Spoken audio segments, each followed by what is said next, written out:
Hey everybody, welcome to Behavior Bites. My name is Brad.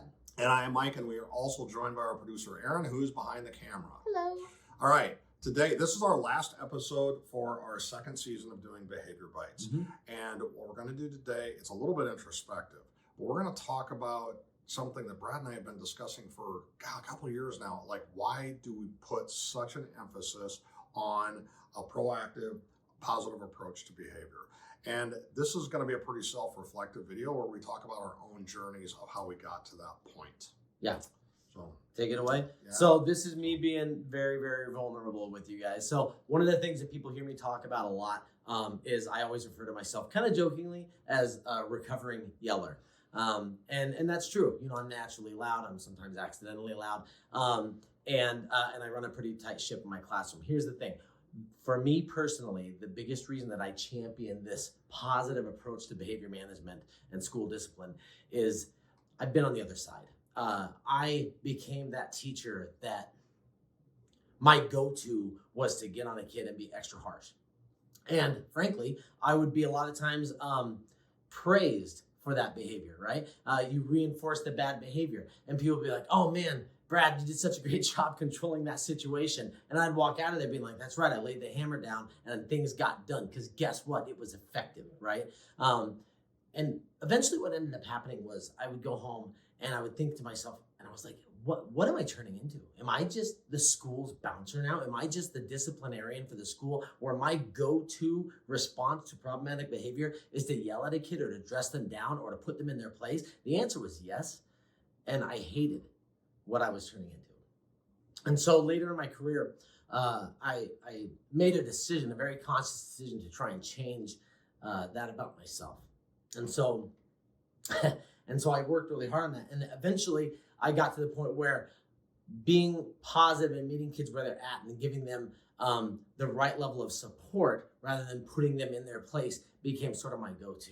And I wasn't perfect. By the time I left my classroom, I still struggled because you slip into those bad habits, right? When things get stressful and things get hard, you slip back into those bad habits. But for me, I had kind of a wake-up moment at some point in my career where I was like, I need to be better than I am for myself, for my kids, for my coworkers. My journey, somewhat related to yours, is I made a lot of mistakes when I was in the classroom.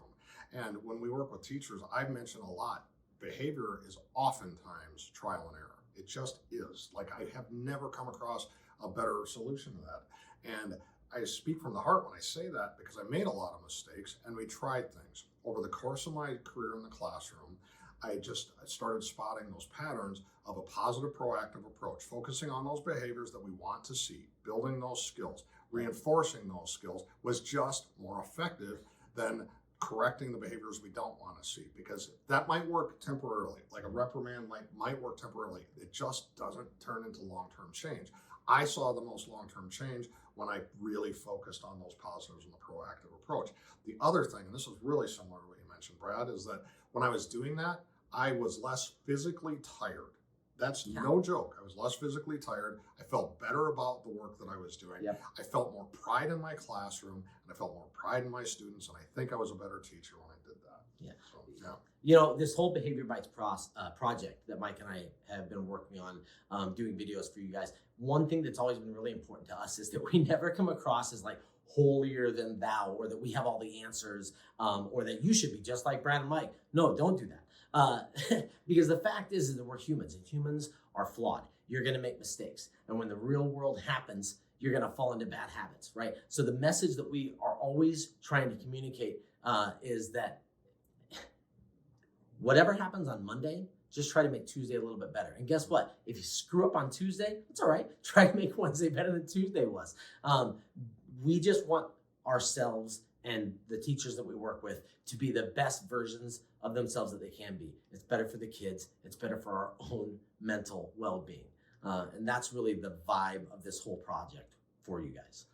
This time of year, I think, is a perfect time to talk about these types of things. And here's why. This time of year, when I was still in the classroom, I often got very reflective. So I would be thinking about what went really well during the past school year, what things didn't work that well. We still have a little bit of school left, and I would try some stuff. The trial and error, we can trial some pretty wacky stuff maybe this time of year because there's not that much left. Let's try it. Let's go for broke. Let's go after it. And even in my current job, I do that. I've been reflecting frequently on how this past year went. So if there's, a main takeaway from this video is like, go ahead and take these last couple weeks of school and reflect upon how the year went and go ahead and try a few things. We get emails from you guys all the time, and we really, really do appreciate it. Messages like, hey, I've been putting these strategies into place, and I've seen the improvement in how I feel and how my kids are doing and my rapport, my relationship, and just the vibe in my classroom. Keep sending us those because that fuels our souls. And then I guess, Mike, in the meantime, go forth and do good things.